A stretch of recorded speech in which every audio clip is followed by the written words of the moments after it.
Welcome everyone to a night in with Roddy Doyle in partnership with Penguin Live. We're going to be discussing Roddy's latest novel, Love, and his wider career as a best-selling author. I'm Chris Harvey and I'm a writer and interviewer for the Telegraph Arts pages. As this event is exclusively for Telegraph subscribers, I want to thank you for your ongoing commitment.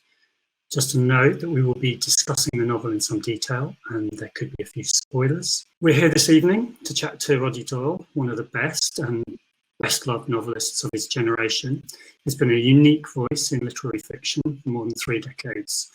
Roddy arrived with a bang in 1987 with his exuberant debut novel, The Commitments, later adapted into a BAFTA-winning film. In 1993, he won the Man Booker Prize for Paddy Clark, Ha Ha Ha, which explored life in Dublin through the eyes of a 10-year-old boy. And he's gone on to write powerful novels on challenging subjects such as domestic violence in The Woman Who Walked Into Doors and sexual abuse in Catholic schools in Smile. He's written plays, non-fiction and a TV drama, Family, which led to him receiving death threats. His new novel, Love, set in the pubs of Dublin, as 2 old friends get drunk and talk about their lives since they last met, and the women at the very centre of them. He's here to talk to us about it. I'd like to welcome Roddy and invite him to join us on stage. Hello, Roddy. Great to see you. Very well, thank you. It's been quite an unusual 18 months. Has it been an aid to concentration in terms of being able to get on with writing? No. Before the first lockdown, I had started a novel. I had just started it. But sometime in March, I was looking at it and I realized it made no sense because the present day, as I understood it 2 weeks, 3 weeks beforehand, no longer existed. So I put it aside at first and then eventually abandoned it. So it took me a while to think of, what'll I do? I was supposed to have 3 stage productions on last year, 2020, and one was immediately cancelled and the other 2 have been postponed first until this year, but now they've been pushed back to next year. So I was a bit lost for a while, to be honest, trying to think of things to write about. So I wrote a whole gang of short stories very, very quickly, which will be coming out next October and will be in bookshops, of course. So eventually got the hang of it, but it took a while. I mean, living in it was fine. I mean, in many, many ways, it was quite pleasant in some ways. We had 2/3 of the children in the house and, it was okay in that regard. And nobody close to me contracted the virus. So that's good. In some ways it was easy, but I mean, it was,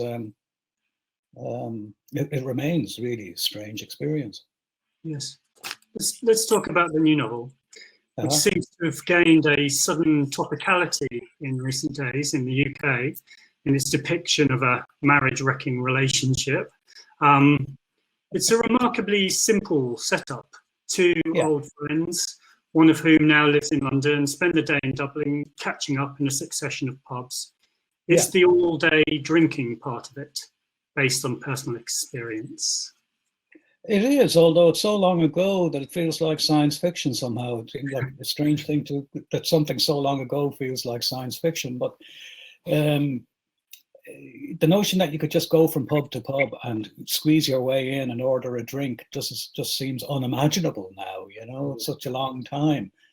I went for a drink with one of my children. He's 30 now, so I wasn't dragging a 5-year-old child into a pub, but, and indoor drinking hasn't started here yet. So we queued in the rain in the hopes of getting into my local pub to sit under an umbrella in the car park, and we gave up. We couldn't get in. So the world of the pubs, though, has been an important part of my life as a Dubliner, I think, since I was old enough, and actually since I was too young to get into pubs. And one of the, I don't know, it's reassuring and it's just plain nice that up until, if memory serves me, a lot of the pubs that were really good pubs when I was 21 are still good pubs. or they were, as I said, 2 years ago or a year and a half ago, and Yes. presumably they will be in a couple of months. What are the ingredients of a good pub for Roddy Doyle? Oh, for me, really, it's something about the atmosphere of the place, really, that you can talk. To me now, a good pub isn't a place where there's a lot of people singing, or where there's a large football and there's large telly rather, and there's football on, or there's a two-man band in a corner. It's a place where you can go and sit at the bar if you're lucky and just chat to people. Yes. That to me is the essence of a good pub. The look of the place can be quite, especially in the city centre, a sense of bit of wood and glass and a window to stare out maybe, that's that type of thing. But essentially, a good bar. I've been in pubs sometimes, and you put your elbow on the bar, and actually, it wasn't designed for a human being at all. You either almost collapse on the wood of the bar, or you have to be about 2 foot taller than you actually are. So, you have to be able to put your elbow on the bar and feel comfortable. Yes. The book is at least partly about male friendship, isn't it? Men's love for other men, as you call it. Would you tell us a little bit about what made you want to tackle that subject? Well, in a way, because I can.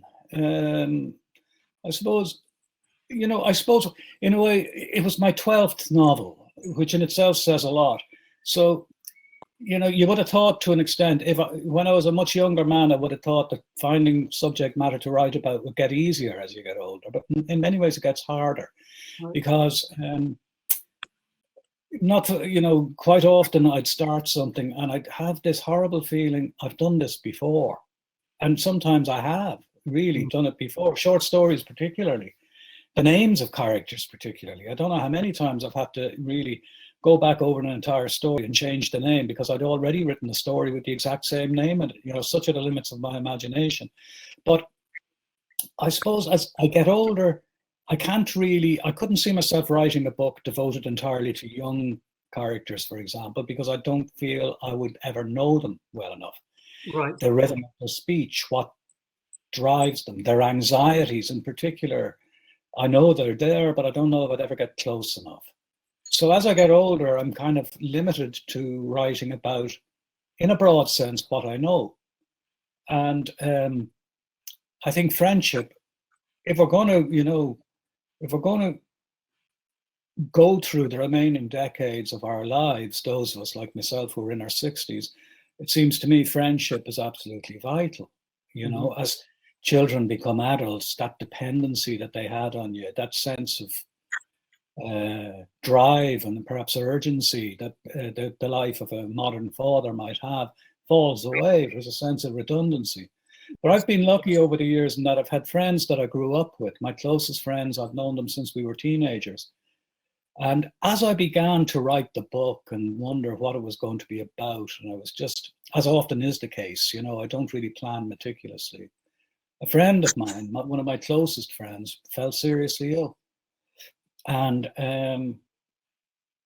we kind of got the news. By we, I mean both his family and his closest friends, and broadly everybody else eventually got the news. And 6 months later, he was dead. Right. And it added a certain, I don't know what you'd call it. Urgency doesn't quite capture it. But I had no problem thinking about what am I going to write about in this particular case, because I wanted to write about the vitalness of friendship. Yes. There's a great line in it. I liked being a boy. I loved being a boy. The rush of it, the rib-breaking ache of it. Is this a difficult time to be a man? And we're not supposed to feel that anymore. I don't. It's difficult. I hadn't been thinking about that question as I came up the stairs. I think getting up the stairs was quite difficult. But I do it, several times a day, and I survive. Is it difficult to be a man? If it is, it's probably rightly so. I think, do you know what's great about it? You have to examine everything, really. And that's no harm. I mean, if you took everything for granted, it'd be a lazy kind of existence and an arrogant kind of existence. But I think the fact that we have to question everything, not just men, but everybody, you know, we have to question everything, depending on who we're with, whether we're alone, we're with other people. And we're living in years where nothing really can be taken for granted anymore, you know. Yes. Things that we thought were over, you know, suddenly rear their ugly heads or their lovely heads or whatever.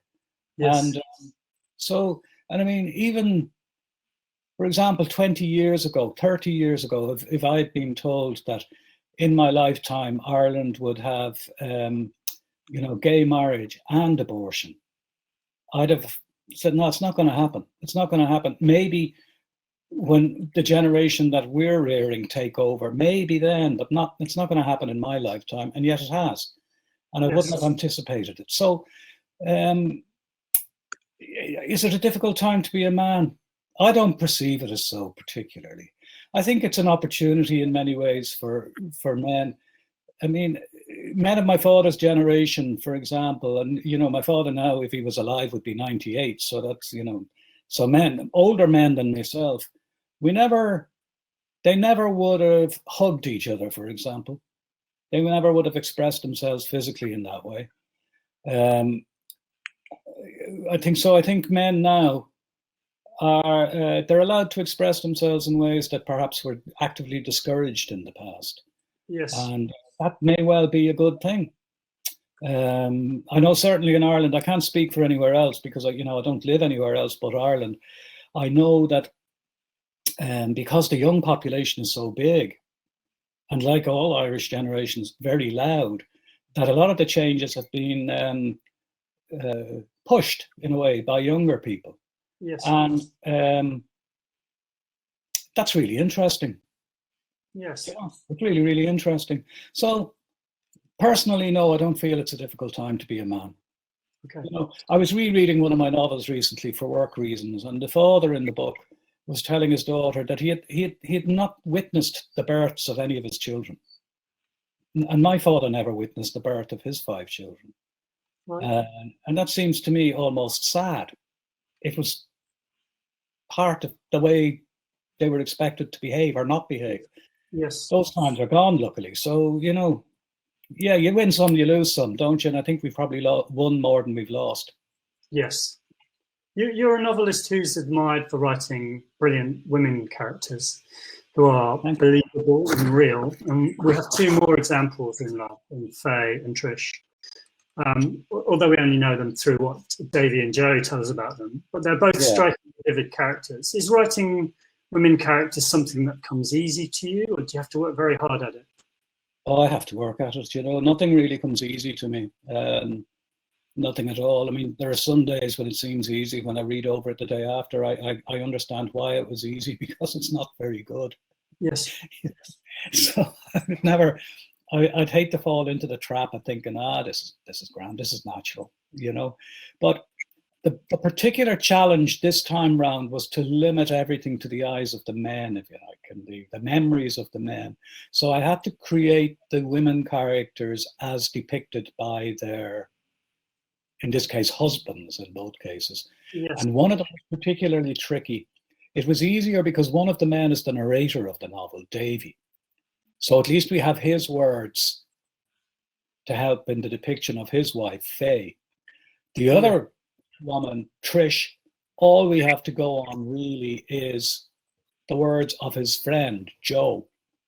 And that's where the challenge was, to try and make them as vivid as possible, and to get across the very strong point that the men love these women, even though Joe has left Trish.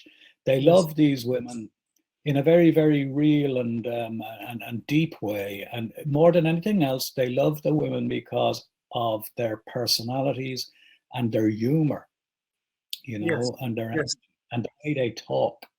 Yes. Now, that brings me to Jessica. In some ways, this is a difficult question. She's almost a textbook male fantasy figure, isn't she?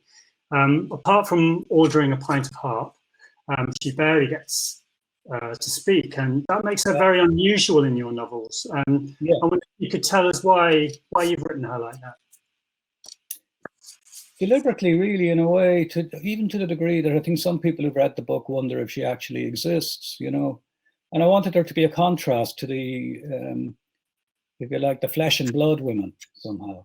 Yes. A bit of, you know, that term, the other man's grass is always greener. I don't want to simplify things or be offensive, but, you know, I think a lot of people, they reach a point in life and the what if always arises. What if I'd gone over to that woman and said, do you want to dance? What if something else had happened?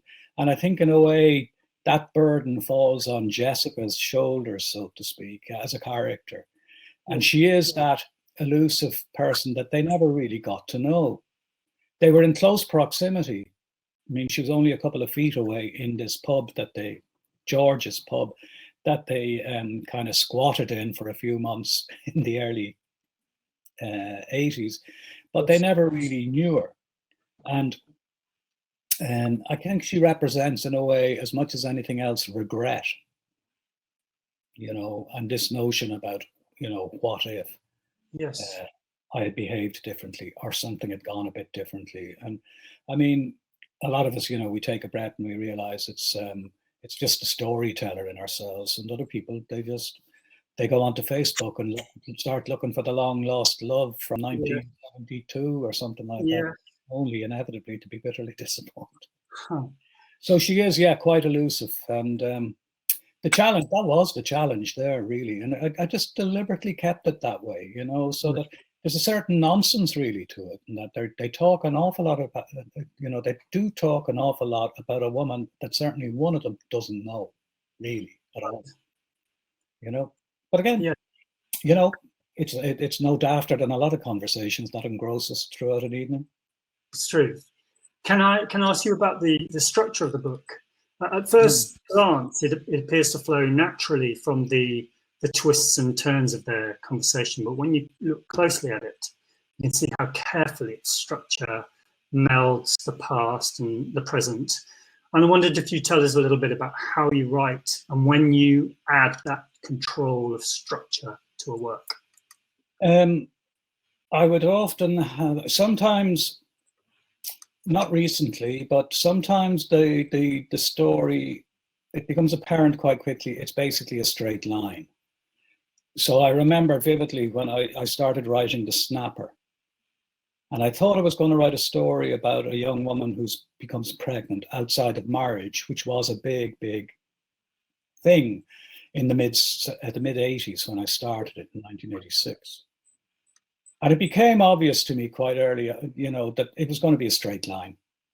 She was going to announce to her parents that she was pregnant, and at the other end of the book, she was going to have the baby. So in that way, it was quite simple, straight line. And I, if you like, I let that line unstraighten itself a little bit so it meanders. But it is basically a straight line. There was no challenge other than to tell the story as well as I could. Closer to, I think, what I did with this book and other recent books was my fourth novel, Paddy Clark.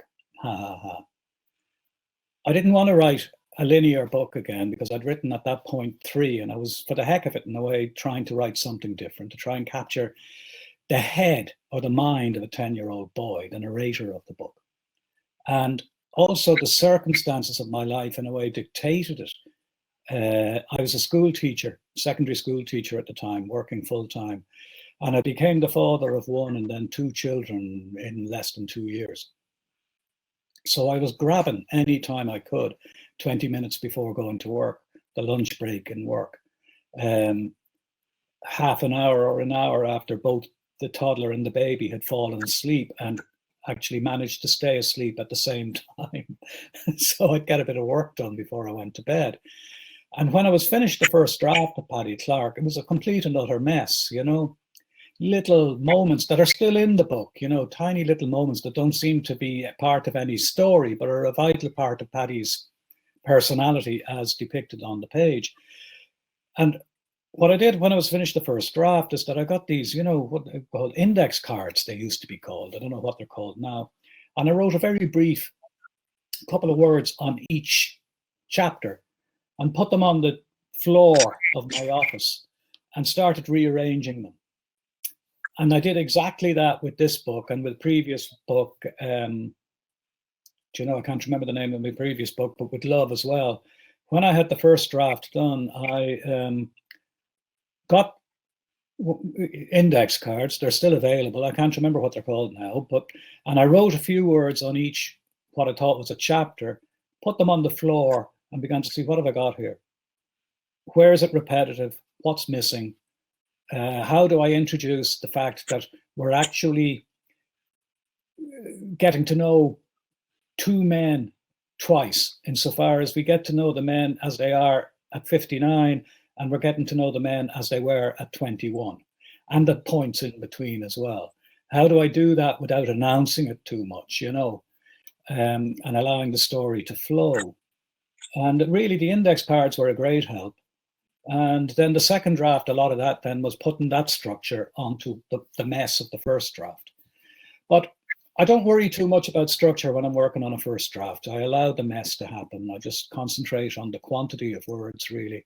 Keep an eye on it, obviously. I don't want it to be a total mess and incomprehensible and create too many characters that are going nowhere and eventually have to be deleted. But I do try to just allow it to flow, and then spend a lot of time on the second draft, giving it a shape and a discipline. This particular book, I wrote the first draft extremely quickly. It was only about 3 or 4 months, but I spent a long time editing it and giving it the shape that is in between the covers now. Amazing. Are some of the remembered events very autobiographical? For instance, the chase when they're running away from the gang of lads and trying to appear calm so the taxi won't go straight past them. It's so vivid. Is that something where you're trying to capture lived experience? And how fundamental is that? Yeah, bits and pieces. I mean, the lived experience part of it doesn't really matter. You're the first person to ask me that, for example, so it doesn't really matter, but it is there. Being chased by, when you're 19, 20, 21, a young man walking through certain parts of any city. I know, parts of the city where very close to where I'm living now, I could walk there in about a quarter of an hour. At 2 a.m, there is a possibility that the gang of lads are going to try and they're going to want to chase you, and they're going to beat you up. And this happened a few times to me. I was never caught. But that particular chase, that particular location, if you like, the North Strand of Dublin, that never happened to me there. It was a different location. Do you remember the band Squeeze? Yes. Yeah, I was at a gig, Squeeze. Going to see them again in November, I hope, for old time's sake, but have tickets. But we were coming from a gig, Squeeze, and we turned a corner and there was a gang of skinheads. And we couldn't turn around and run, because they'd given it. So we crossed the road and calmly walked down the road, absolutely petrified, trying desperately to think of things to say to each other for the first time in our lives. Talking had never been a problem before. And then part of the choreography, then they started running at us. And then I ran. And the sheer terror of knowing if I'm caught, I'm going to be badly, badly, badly beaten, and eventually getting onto a main road, and luckily, a taxi coming in our direction, and luckily being able to stay calm enough, not throwing ourselves in front of the taxi because we'd have swerved and kept on going, and getting into the taxi and spending most of the journey right across the city again, getting our hearts back to where they should properly reside. And it's an experience that an awful lot of us have gone through. And luckily, from my point of view, from the writing point of view, I can take it out and use it now and again. Yes. Yeah. So some of but the atmosphere of the pub, I think, is I like to think has been, recreated from my memory of that time when I was about 21. And so, but I mean, if you were to point me and say, did that happen to you? Did that happen to you? Both the things I say, no, No. Was Jessica an item in my youth, or, in my early, did this happen to me? No. And there was a certain, they go to see a movie, late night film, a rare thing in Dublin at the time. There was only one cinema really that showed late night films, and they go to this Ramones film, Rock and Roll High School. And the reason they go to that, Chris, is simple, because I actually, in the first draft, had them going to see the Talking Heads film, Not Making Sense, the great film. But it came out a couple of years later, so I couldn't make it tally. And I could have made them a bit older, but it wouldn't have been as believable, because I'd much rather they'd have gone to Stop Making Sense, because it's a much better film. And I used to go to it regularly. But I had to scour Google looking for a broadly musical kind of a film that came out at the same time that these lads were wandering the city, and it was Rock and Roll High School, which I actually think I did go to after closing time one Friday night. I've got a question here from one of the readers. How important is music in your life, Roddy? Oh, I think it's very important. I listen to it as I work. I think it gives me energy to work, really, particularly in the afternoon. I have a novel, a star called Henry, which I wrote in the late 90s, and I used to put on music with changing parts, a piece by Philip Glass every afternoon the book took 3 years to write, and I'd say probably the last 9 months or so, I had Philip Glass on every afternoon, and somehow or other, it got into my fingers and made me happy to work from the hours of 3 to 5 or 4 to 6, so in that way, it's really important. I still follow music, so to speak. I still look to see what's going on. I noticed that these days I can't really listen to young people talking about being in love and, the stuff that fills their lives, because I feel, in a way, I've got, if you like, enough of that in my head already, and it seems like almost invasive. But yes. It's amazing, it's extraordinary how people like Bob Dylan, Neil Young, Nick Cave in particular, perhaps, have brought their age into their music and used it as the stuff of their music. And it could be argued, I think, in some cases, it's the best stuff they've ever done. So there are musicians like that. And, contemporary classical, I suppose, sometimes categorized as contemporary classical, really interesting things. So, yeah, music still is very important to me. As important, I think, in many ways. No, I suppose it could never be as important as it is when you're a teenager or in your early 20s. That'd be asking too much. You probably couldn't cope with that, So if somebody says, "What's the fourth track on the first side of Steely Dan's third album?" I can say it without hesitating. But if somebody says, "What's the name of the last record you bought?" I can tell them who made the album, but I can't tell you what it's called. So those sort of little details don't mean anything to me anymore.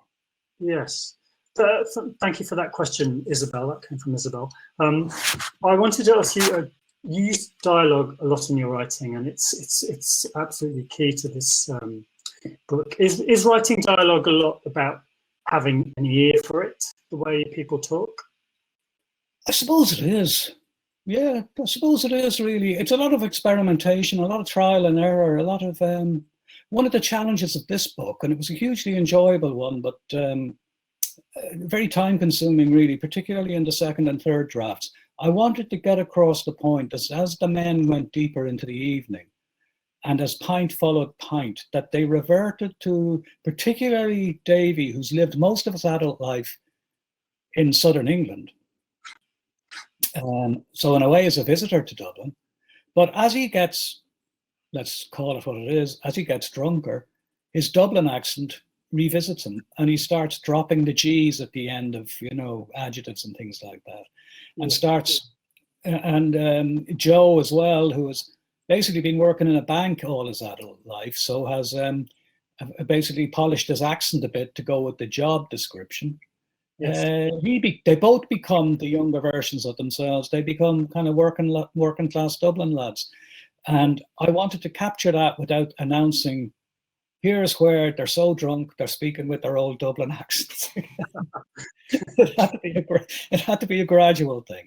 I've been told by people close to me that depending who I'm with, my accent, because I'm aware that I'm speaking to Telegraph readers now. I'm on my best behavior, you know.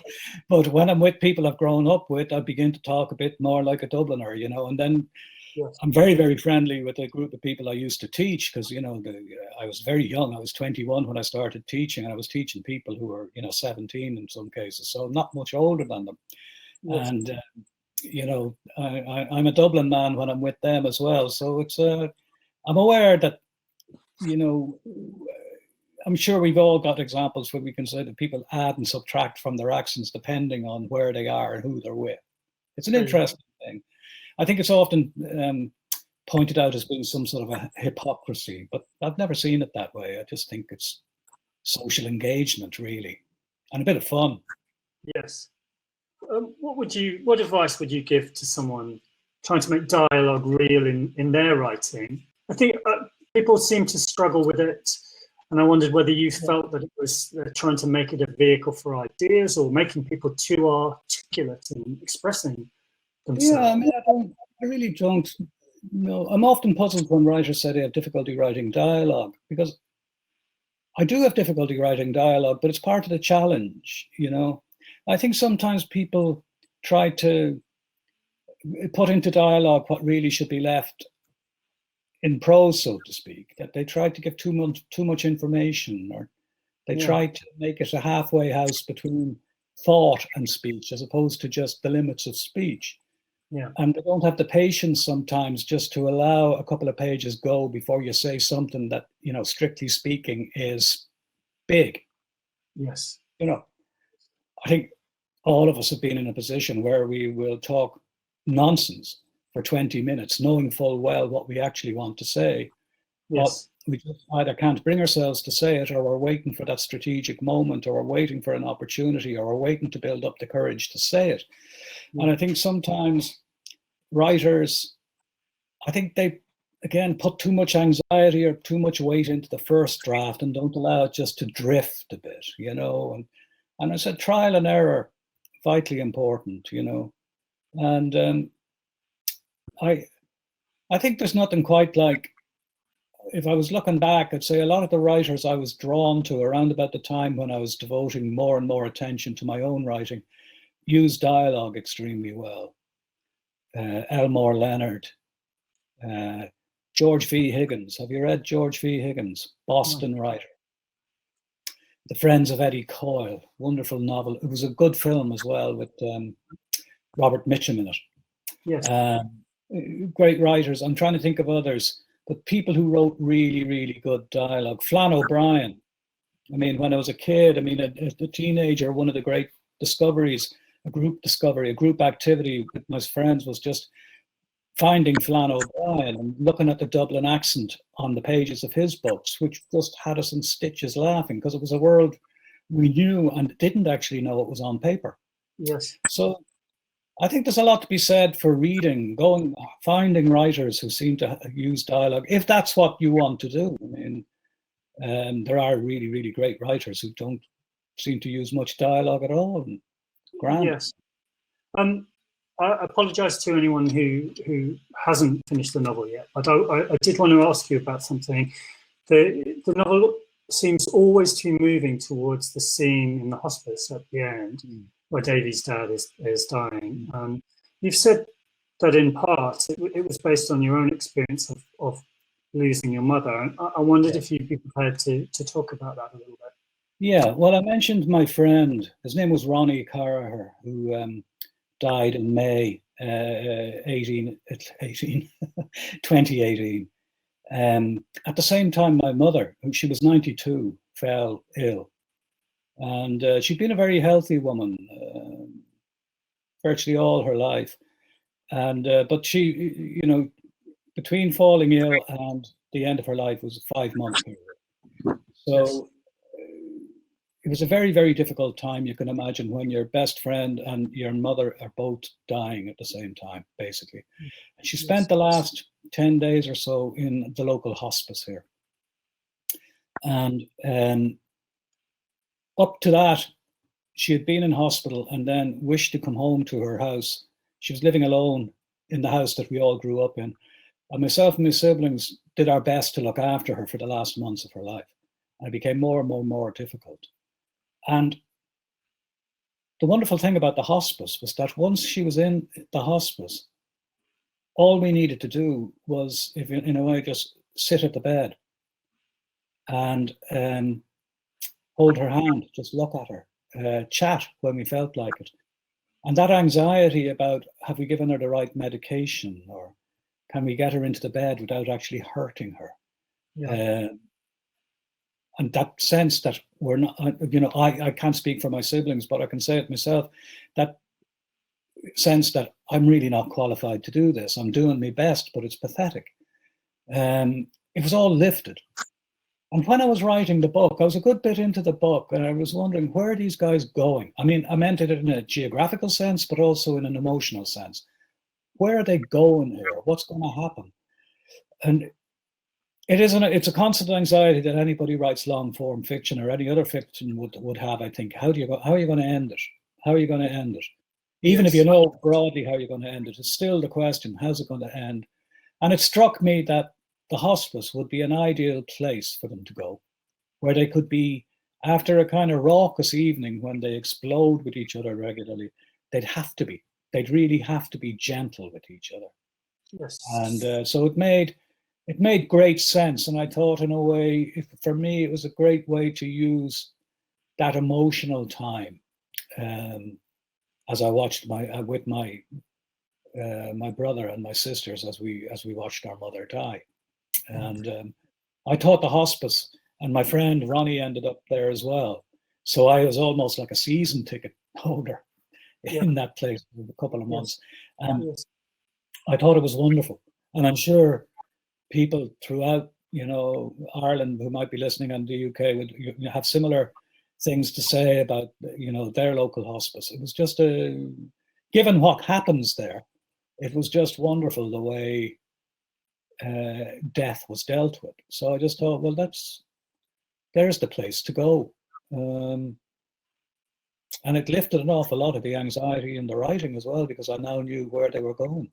It was I use the word brilliant a lot in conversation, but it was that decision. I remember it that day and deciding that's where they'll go. It was a brilliant decision. Yeah. Thank you, Roddy. We're now going to move on to the part of the evening when our subscribers have a chance to ask us some questions. And while that's going on, we're going to have a little poll on a question suggested by the novel, and it's this. In the book, when Joe is describing his feelings for Jessica, he tells Davy more than once, it's not about sex. And we want to know, when a friend uses that phrase to you, do you believe them? Do I have a vote?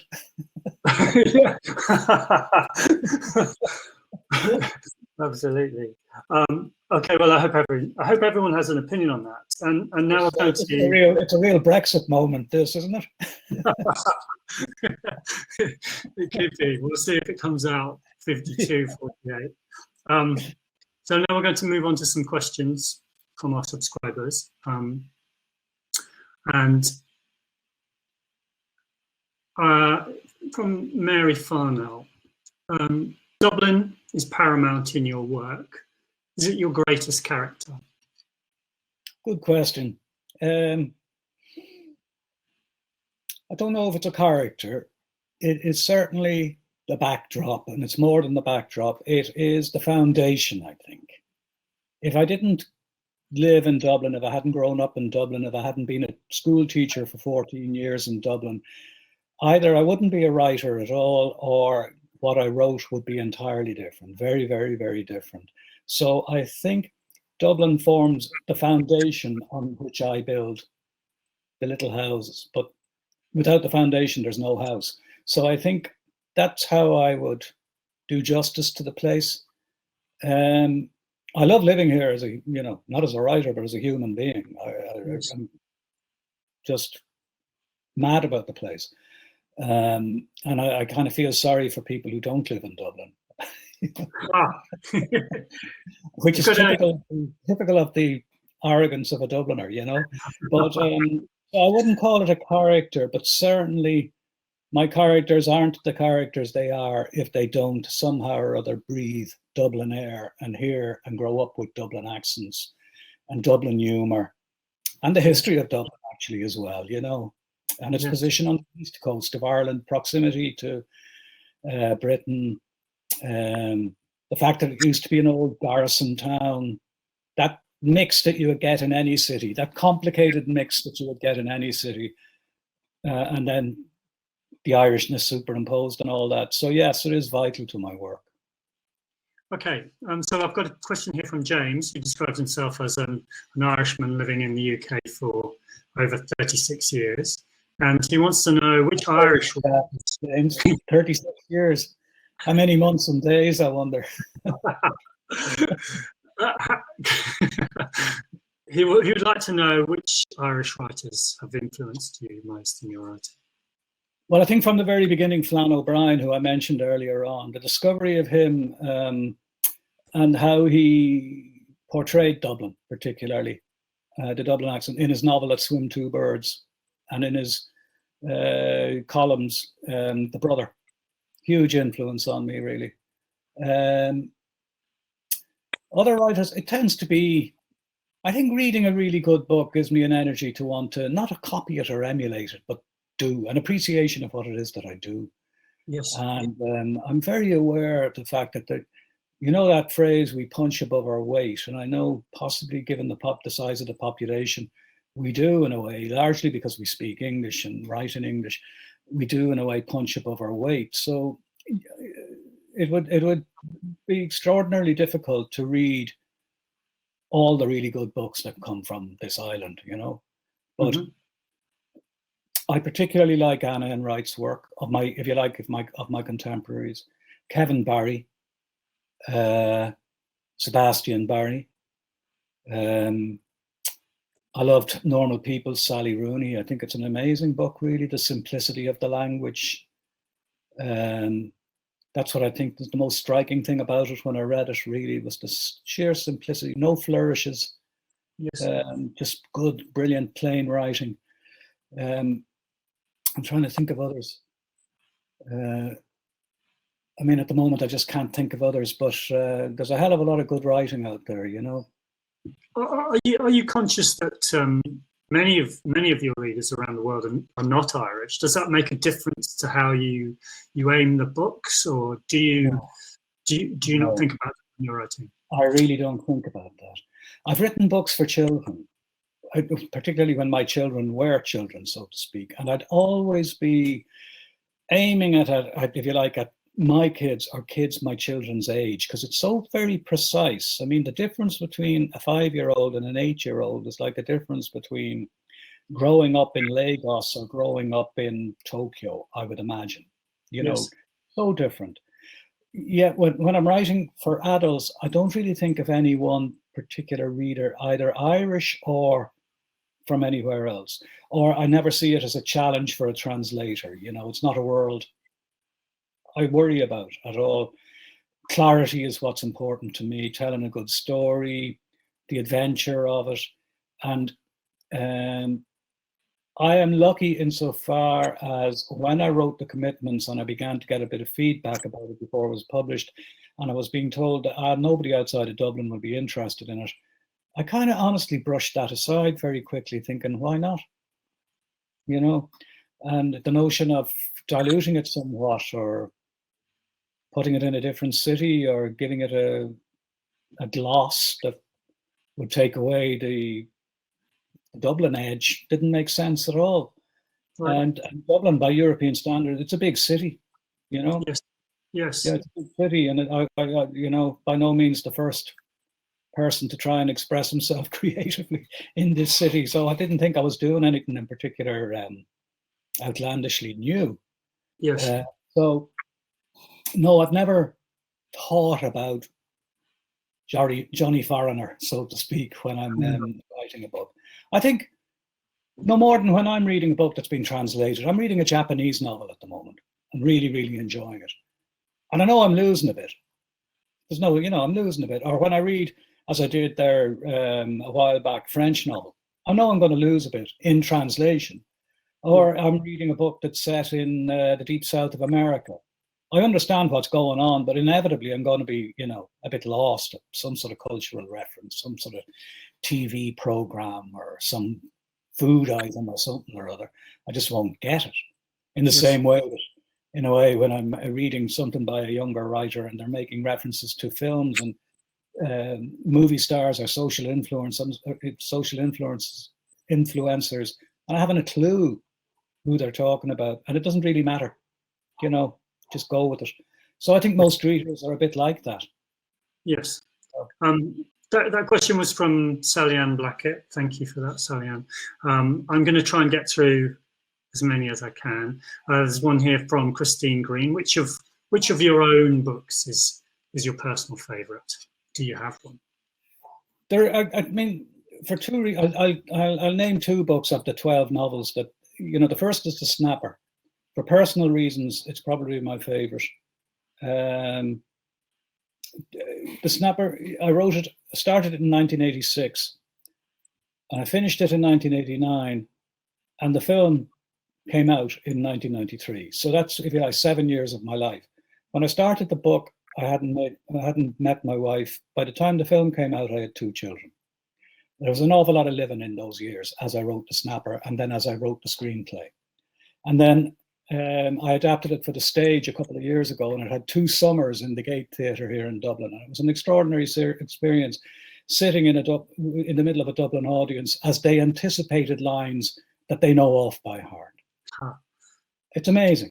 People who weren't born when I made the film in this city, people whose parents weren't born in Ireland, if you know what I mean. Young Dublin kids with Nigerian heritage, no lines from The Snapper.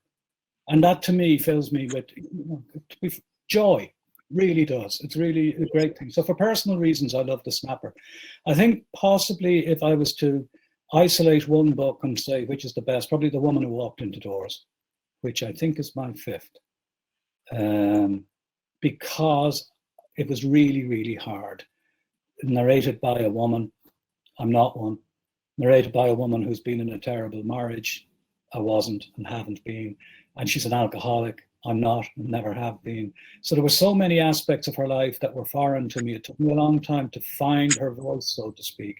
And once I did, I think at the risk of sounding arrogant, I think I made good use of it. And so that's a book there are books I can say, yeah, I'm happy with that, but that's one I think I'm probably proud of. Right. Yes, very interesting. I have a question here from, obviously a lot of your books have been adapted into films, and you've done a number of the screenplays yourself. And there's a question here from Jacqueline Murray, and she's asking if there are any actors you would like to portray a particular character on screen. Oh, not really. I mean, for old time's sake, I've been really, really lucky in that I've had Colm Meaney play the father in 3 films, and he's just the perfect man to play the father.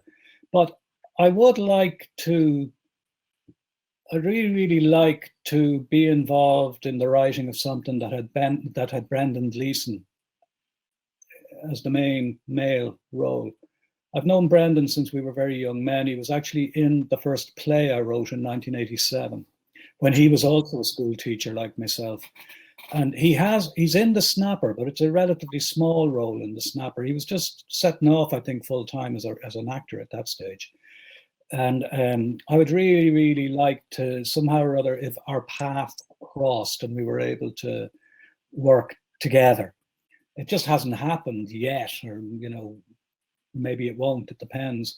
But he springs to mind, and I'm reluctant to name actors because, I was involved, I wrote a 4-part television series for the BBC called Family. And Michael Winterbottom, the great director, directed it. And he cast a great stage actor here, Sean McGinley, as the main male role. And Sean was incredible, absolutely incredible. But I would never have cast him, because I'm not a director. It would never have occurred to me to go for that particular man, but he was just incredible. So I wouldn't allow, I think it'll be a mistake to allow me choose the actors. Interesting. I'm not a director.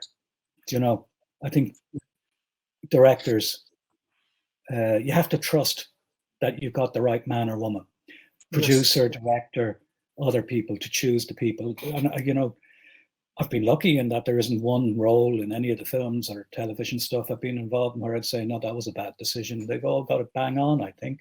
Yes. A question here from Julie Walker. What gave you the idea for writing The Giggler Treatment?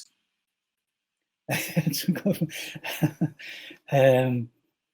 There's a new baby in the house. She's now 23, but she's a couple of months old. And I was bringing her and her two brothers into the city centre. And I was bringing them on the local train, the Dart. And it was a horrible wet day.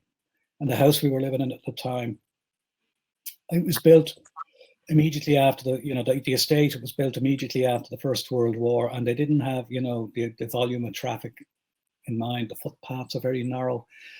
And it was, as I said, a wet day. And for that particular day, the footpath was just covered in dog poo. And I was trying to make sure it didn't, the buggy, the wheels of the buggy didn't go over it, and that my kids didn't step on it, and that I didn't step on it.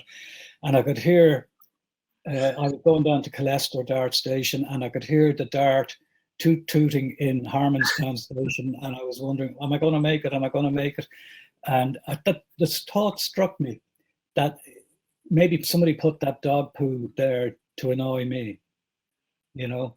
And I took the idea home and wrote a few pages of what became the Giggler Treatment, and used to read the pages to my sons at their bedtime until it gradually became the whole story.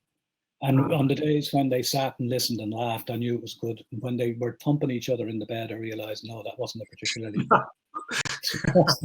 couple of pages, so they'd end up in the bin and I'd start again. Interesting. A question here from Julia Rivington. She says, I can't help comparing your work to some of Steinbeck's. Is he an influence? Not particularly.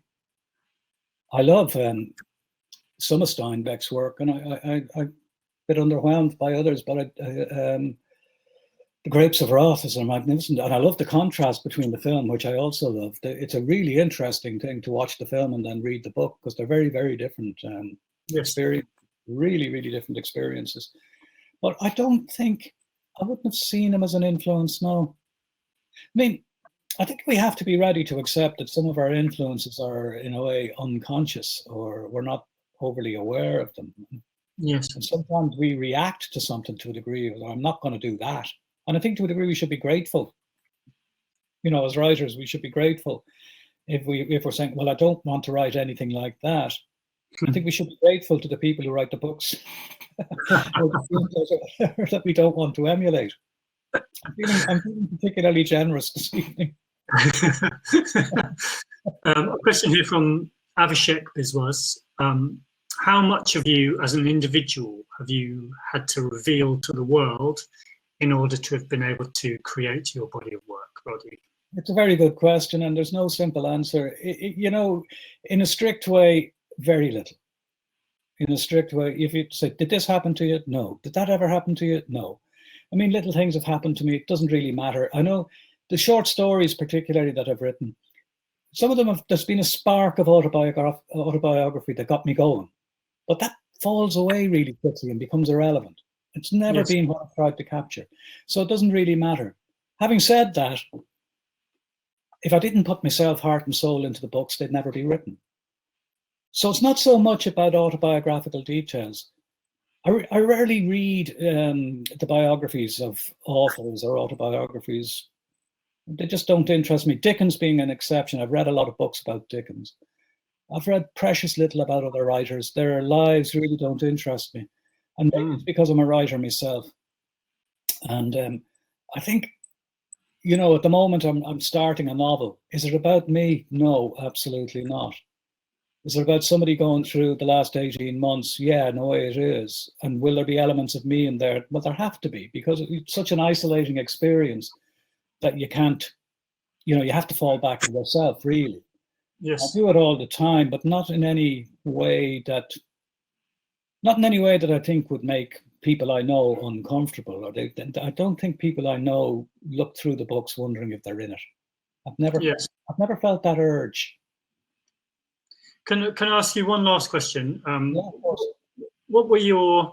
This is from Rob Dare. What were your motivations for writing the last Roundup trilogy?